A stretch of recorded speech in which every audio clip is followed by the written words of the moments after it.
তারপরে অভিনয় নাই না দুমু তুমু ঠাস ঠাস এনে এই জানলার মধ্যে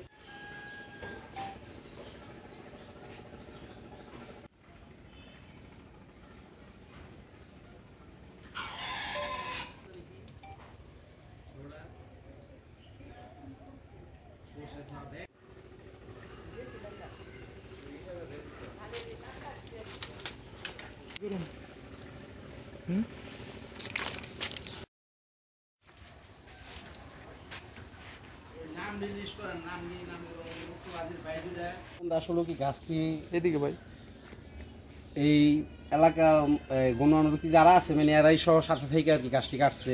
গাছটি কাটার কোনো ওয়ার্ডার না পারমিশন না, চেয়ারম্যানের কোনো পারমিশন দেয় নাই বা মাইমাদ্দরও কোনো পারমিশন দেয় নাই। এইভাবে তারা জোর জবরদস্ত করে এদের মারধর করে এই গাছটি কাটছে। এইটাই আমি দেখছি আর কি। এখন আমার এই জায়গাটা আমি জানি না কোনো কিছু না। যুদ্ধগতভাবে আমার এইগুলা গাছগুলা কাইটা ফেলাইছে। আমি করবার কিছু মতো নেই যে আমার পায়ে জখম হয়ে দিছে, আমার স্বামীর হাতটা ভাঙছে, এই হাতের মধ্যে বাড়িছে। আমার স্বামী এখন হসপিটাল আছে বর্তমান। সবাই মিলে জবর করে এই অবস্থা করছে। আমার আরও 17-18 বছর ধরে আমার রাস্তা ছাড়া করে রাখছে, আর এরকম আমার জুজুলম করতেছে এত বছর ধরে। আমার আপনি কি এটা সঠিক বিচার চান? আমি এটা আপনার কাছে সঠিক বিচার চাই।